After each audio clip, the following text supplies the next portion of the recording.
First of all, we do appreciate that there are other fashion schools in the country, which we think is really good for the fashion ecosystem. I think the secret behind the success of Deloitte Fashion School is because we have a singularity of purpose. We love fashion and we love supporting the fashion and textile industry. What is your school's core mission and vision for fashion lovers to understand? Our vision is to become a center of excellence for fashion and textile industry in the continent and beyond.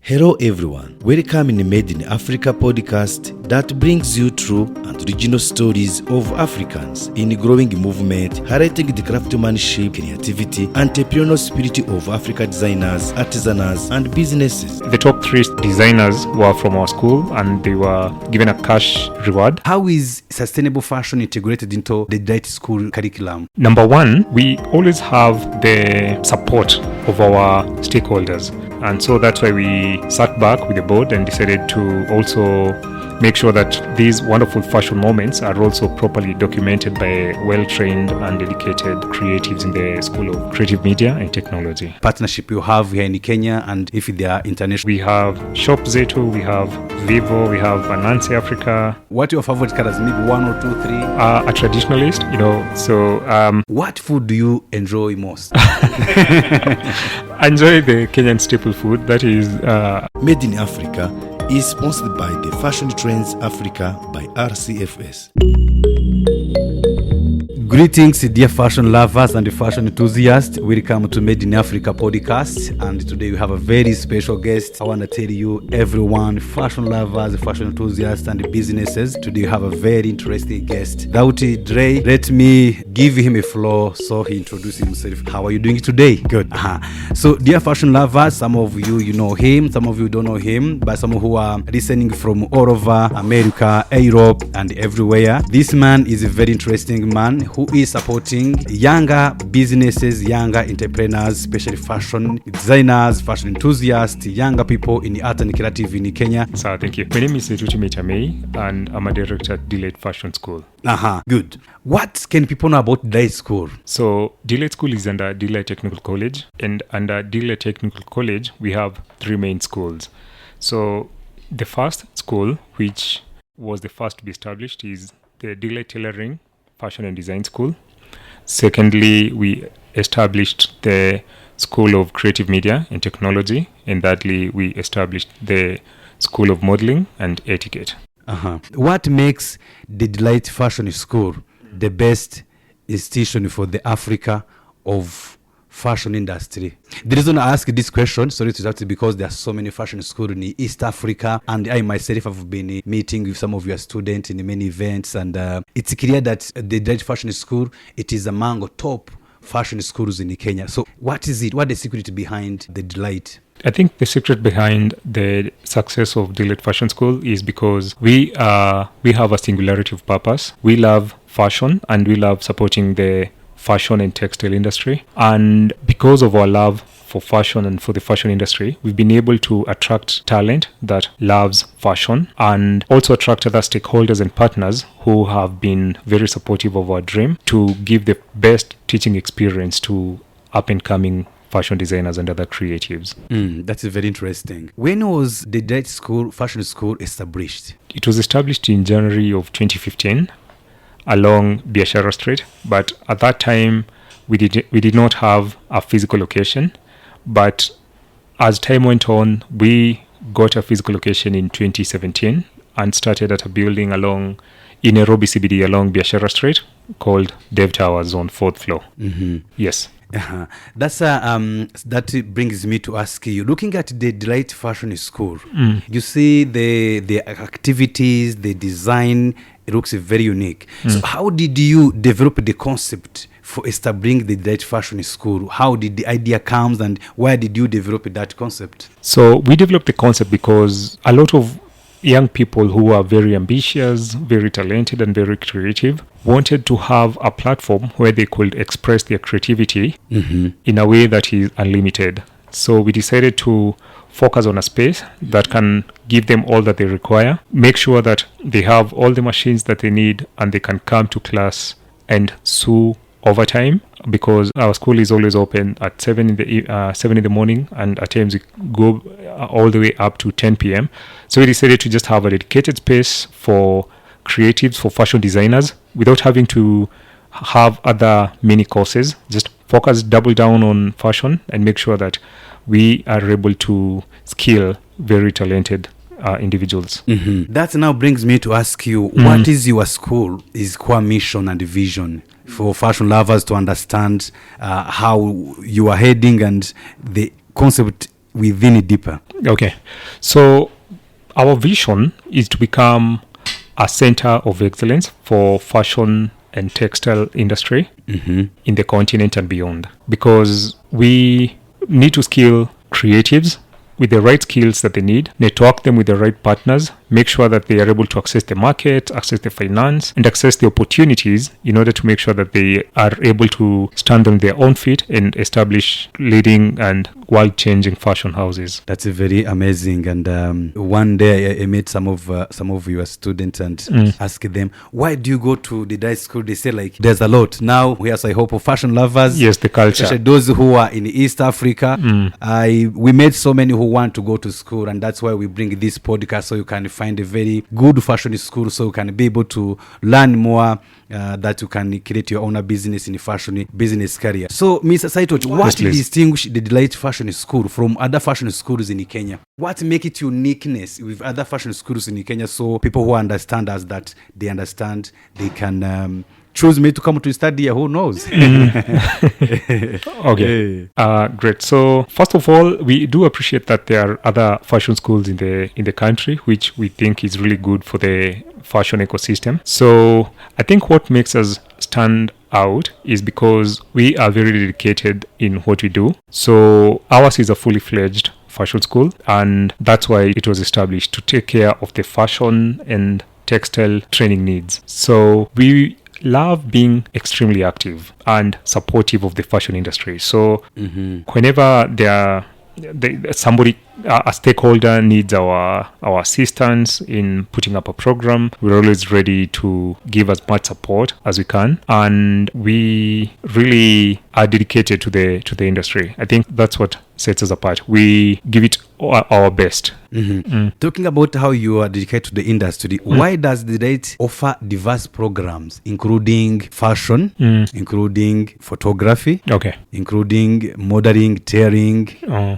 So it's been a journey of growth and trying to pivot what skills are needed in the industry, and also trying to align ourselves with the industry's reality. So number one, we started out with the tailoring and fashion design, because definitely we saw a big gap there, because there was some skill set missing. And so once we started out with the fashion and design school, we realized that we are making very wonderful outfits, we are attending very glamorous events. So we need these captured, because we noticed that it's not only our problem, but it's a problem that was being experienced by other fashion designers, where they will go to extremely nice fashion shows, fashion showcases, and then they will run up and down for the next week, month, year, looking for the photographers. Oh, we need our photos. How can I get my photos? I posed, but I don't know the guy who did this. So probably these can be done in another way. And so that's why we sat back with the board and decided to also make sure that these wonderful fashion moments are also properly documented by well-trained and dedicated creatives in the School of Creative Media and Technology. You mentioned something about the board. Yes. Who is the founder of the Delight School, actually? That's the question everyone asks. Is it you? I am. Oh, that's very interesting. Thank you. Many people, I meet them like, that's the director, and I'm like, okay. So that's actually very awesome to talk to the founder. It brings now to the fashion lovers where you are listening to, you understand the person who dream the dream and bring the idea to life of fashion. And Mr. Saitoti, we meet in so many events in a couple of years, and most of these events you talk about sustainable fashion, and recent your video comment how you are integrating sustainable fashion in the curriculum. How is sustainable fashion integrated into the Delight School curriculum? Okay, so how sustainable fashion is integrated into the Delight School curriculum. Number one, we always have the support of our stakeholders. Okay. So the first institution that brought us into sustainable fashion is the Eco Fashion Week Africa, which was founded by Belinda and Ruth. So they brought us into the reality of the capacity and the power of sustainable fashion, and together with other players in the industry, including Tatiana from Afrowema, we've been able to run several awareness and sensitization programs in the school. We've had students compete and win some significant prize money to make sure that they can now start prioritizing and understand sustainable fashion. That's a very interesting. And the most recent one we had we had the Eco Fashion Week 2024, which and we engaged with the founders for an entire week, and some of our students had the opportunity to travel to Malindi to showcase their outfits, and the top three designers were from our school, and they were given a cash reward. Yes. Oh, that's nice. And just to add, we've also had a collaboration with Mr. Green Africa. Mr. Green Africa, they're doing a wonderful job in sustainable fashion, where they're able to donate for free. They give us pre-loved garments, which our students now repurpose and come out with new and very stylish outfits. Oh, that's very amazing. Actually, talking about the Eco Fashion Week, I was there. I can tell you, fashion lovers, how was it? I really love the touch, the uniqueness, the creativity from the student from here. You are doing such amazing. You mentioned Eco Fashion Week. Yes. What the partnership has established since they founded here in Kenya and internationally? Maybe you can mention partnership you have here in Kenya, and if they are international, also you can mention some. Just to mention but a few. We've partnered with various organizations. We've partnered with Ananse Africa. We've partnered with Ananse Africa is an e-commerce platform targeting African designers who want to, and enabling them to export their outfits either across Africa and to all over the world. So we have Shop Zeto, we have Vivo, we have Ananse Africa, we have, as I had mentioned, Eco Fashion Week Africa. We've also partnered with other brands like Afrowema. We've partnered with student accommodation facility providers like Kwetu and Kejani. We've also partnered with other universities from South Korea and from Malaysia in order to make sure that our students can be able to pursue further studies beyond what is currently available in the continent. That's a very interesting. The next question is a very funny question, but it is funny because it's not actually funny. It's because that's actually when many people they always wonder how a school like the Delight School, Kenya has more than one tribe. There are different students from different tribes. Fashion lovers, they wonder how they Delight collaborate or that's culture together. Can you tell us more about interculture together with the students? Okay, great. So at Delight, we have a very welcoming culture, and we strongly believe that there is a lot of strength in diversity. So from the onset, we noticed that we're in a creative space, and we decided to open it up and make sure that whoever comes to join us is very comfortable. So we have people joining us from with various ages. So we have at times young students who are on school break, aging from like 13 years going on. We have retiring civil servants who want to give fashion a second chance. And so we are open to students of all ages, and we also have a very vibrant Muslim community, which we welcome and make sure that their needs are also well taken care of, their modest dressing, fashion needs. Actually, sorry, let me interrupt you. I can say the Delight School is among the schools, I can say among the TVET schools in Africa, let me say in East Africa, because in East Africa, has many Muslim students. Why is that? Are you Muslim? No, I'm not Muslim. Yes. Are you supported by Muslim or sponsored by Muslim? No. But we have this culture of tolerance and also welcoming people from from various backgrounds, because eventually, it makes people more creative, it makes people learn, and that's what school is all about, bringing people. It's like a culture melting pot, bringing people from various backgrounds. And also to note that I also find our location in Nairobi to be like a unique point, because it's a place where you can find a lot of nationalities. You can find a lot of people from Somalia, from DR Congo, from Sudan, and various other places around the region, and also globally. Yes. So, and it's also something that we advocate for. So whenever we are having orientation for our students, we tell them that we respect the diversity, we respect people from other nationalities, and they'll find a home here, and they shouldn't be discriminated on whatever basis. That's bringing me to ask you a question. How many students have graduated from the Delight Fashion School since its founding? Okay, since its founding, we have over 300 students who've graduated from Delight. Wow. 300? Yes, over 300. Over 300? Yes. And those are over 300, they are working themselves in different fashion shops? Yes. Tell us how is it? We have an extremely successful conversion rate. So I'm yet to find a student who graduated from Delight and is still unable to get a job or pursue a career in their line of interest. Oh, that's a very interesting. That's a very interesting. So, dear fashion, go ahead. Okay. Go ahead. Yes. And because I think part of the reason is because whenever we are admitting new students, we tell them that we hope you're passionate about fashion. We hope you're passionate about the course that you want to study. So we hope you've not been pushed here by your parent.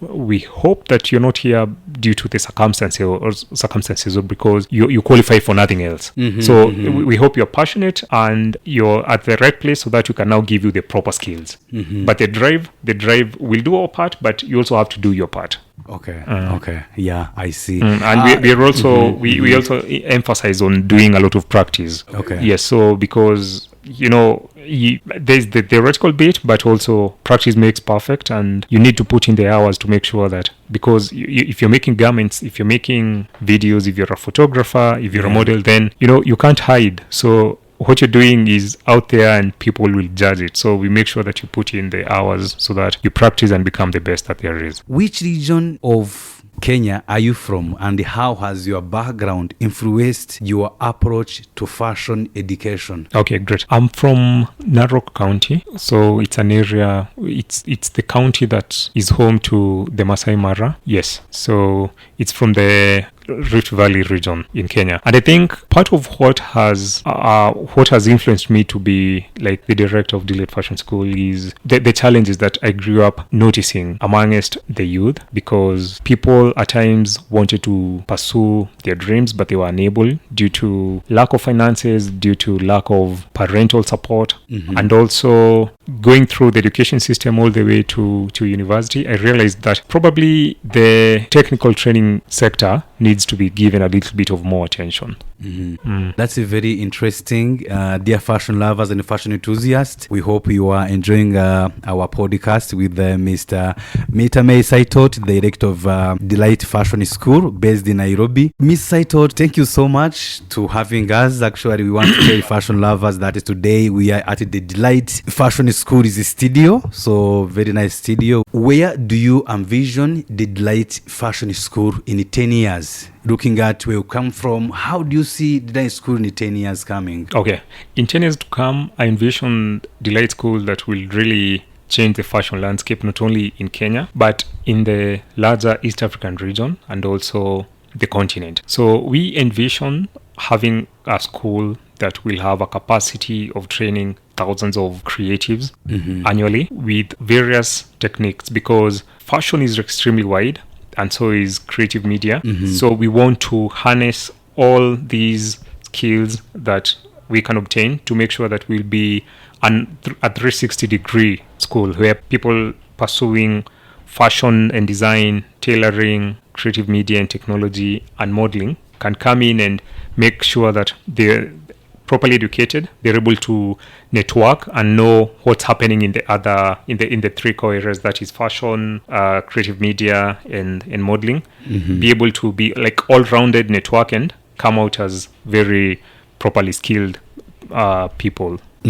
That's a very amazing dreams, and I can't wait to testimony that 10 years is not that too far. Yeah, it is. So talking about the dreams, how you see the school in 10 years. Yes. I also think fashion lovers and the businesses, people with ideas, they are wondering what challenges have Mr. Saitoti faced while developing the school, and how did he overcome them?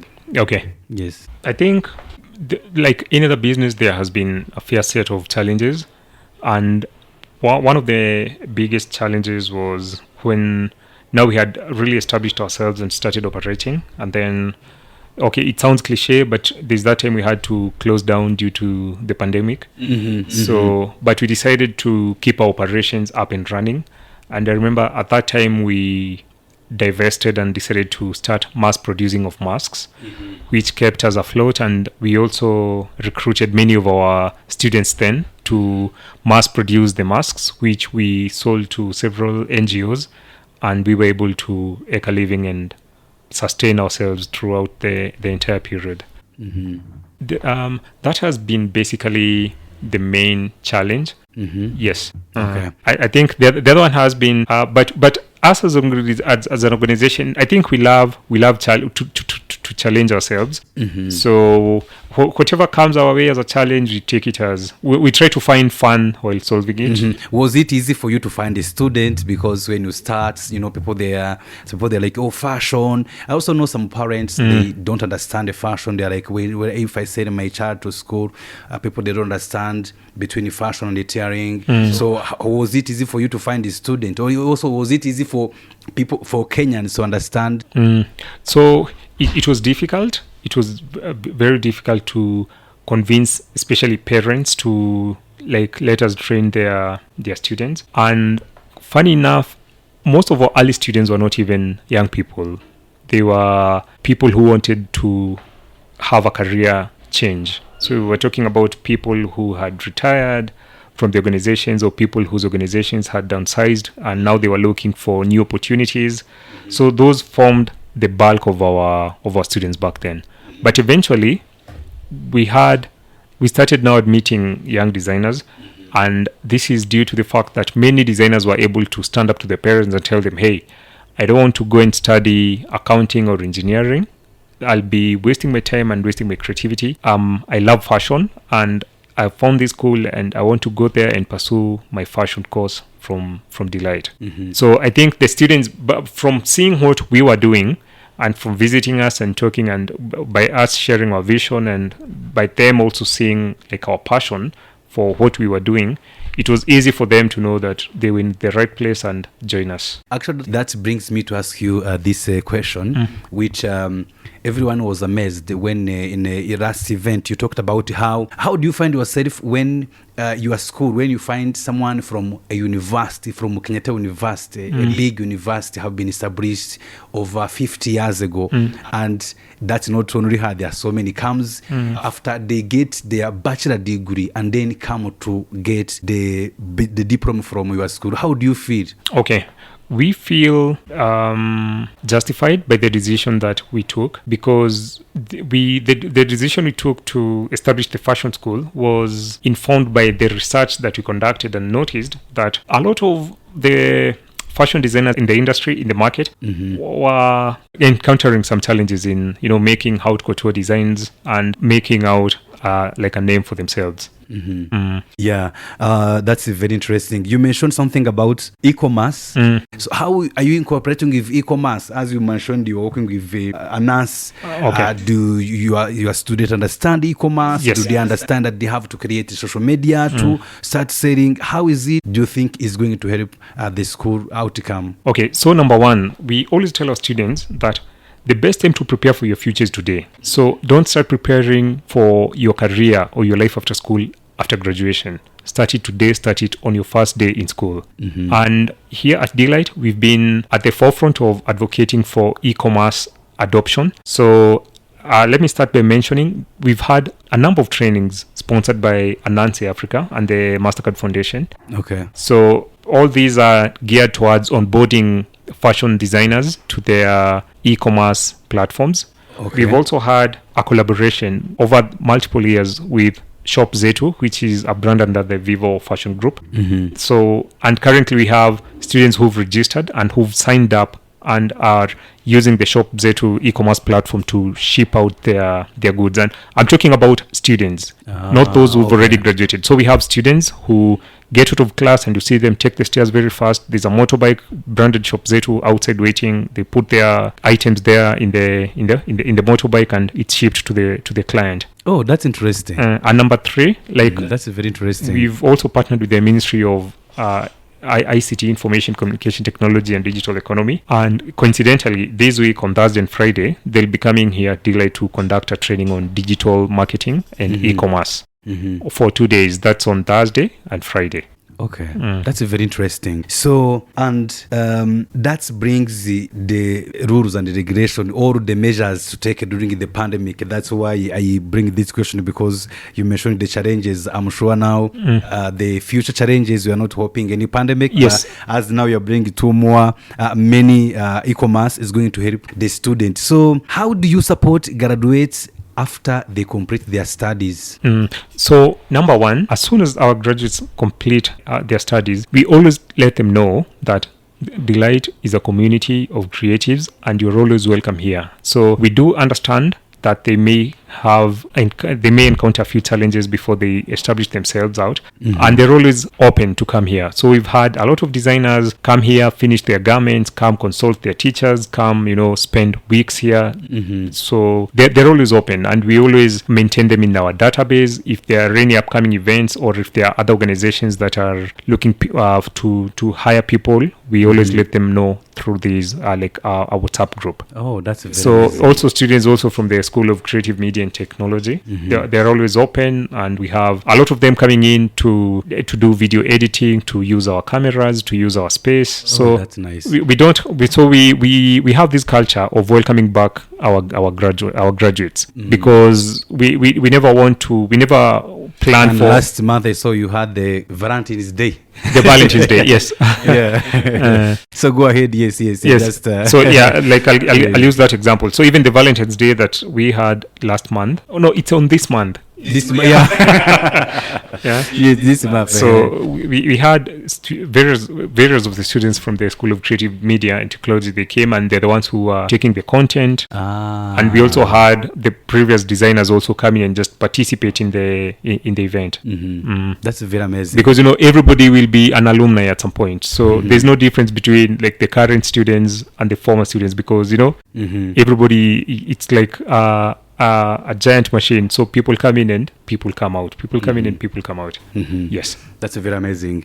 Dear fashion lovers, we hope everyone is having a good time wherever you are. Businesses, we have fashion lovers, businesses from US, from Europe, from Asia, wherever you are. We hope you are doing well and have a good time. We are with the director of the Delight Fashion School based in Nairobi, and we are having a good time discussion, exploring about fashion business and fashion career in Africa. Mr. Seto, the next 3 questions is about yourself. Okay. Of course, there are more other questions to conclude our podcast about the schools and other visions. Some people who want to know about you. Made in Africa is sponsored by the Fashion Trends Africa by RCFS. Your name is a big name in Kenya. Okay. And I'm happy for that, because Thank you. It is the name with something behind, so many stories behind. So fashion lovers, businesses, people who meet you, they now want to know more about you. What food do you enjoy most? I enjoy the Kenyan staple food, that is ugali, skuma and nyama. Okay. You want your nyama to be cooked? I'll prefer wet fry. Wet fry, not nyama choma. Not nyama choma. Okay. So what sports or physical activities do you participate in? I may see you in fashion shows. I haven't seen you on Runaway. So okay. So okay, I enjoy cycling and also hiking. Oh, okay. Yes, and once in a while swimming. Okay. That's very good. And what hobbies do you pursue outside of your professional life? Okay, hobbies are more of a tech lover. So I always love keeping up with technology, attending tech events, talking to people, and just knowing like what is it to be expected next, what are the new surprises in the scene. Yes. And I also love like talking to my mentors, and also talking to people who are looking up to us, and trying to just inspire them and show them like there's hope in what they're doing, and there's a future waiting them. Okay, so in other words, you never sleep, you always open, so meet opportunities and find businesses and for the school. That's very love. So Saito, I also know you are a monk. You want to do something? Yeah, but I love my sleep. So also what I know is that you are among of fashionable people in Kenya. Let's say a fashionable man in Kenya. Of course, you deserve to be fashionable, because there is no way a director of a fashion school will not be fashionable. Indeed. So what is your favorite color? Okay, my favorite color is... I know I asked you this question before, but fashion lovers, they want to know what your favorite colors. Maybe 1 or 2, 3. Okay. Number one, I'm sort of a traditionalist, so navy blue, number one. Okay. Yeah, so navy blue, I'll say cream, yes, and white. Okay. Okay. How does the Delight Fashion School contribute to preserving traditional African textile techniques? Okay. Yeah, I looked at the books here. I looked, there are some sketches. So how is it this preserving traditional African textile technique is in the school here? Okay, great. So first of all, one of the key ways that we preserve Africa's heritage and the traditional sewing techniques is each and every year we do have a cultural week. So we have students come in and form groups, and from the groups that they form, then they're able to emulate and make designs based on various cultures in the continent. And we've also been very fortunate to have students from a number of countries, and we have like our over 15 different nationalities in our school. Oh, that's amazing. And with that comes a world of cultures, a world of sourcing of fabric, different techniques. Yes, and don't also forget, we have these now, the photographers from the school also. They're always there to make sure that they document these artists at work, and also make sure that the content is uploaded, say on YouTube, on Instagram, on TikTok, to make sure that it's now sort of put online for everybody to see. Yes, and to keep it as data so people can be able to see in future. Yes. That's very amazing. Thank you for listening to our episode. See you next time in the episode 21, the part 2 with director Saitoti Meitamei, with your host Celestin Ntawirema.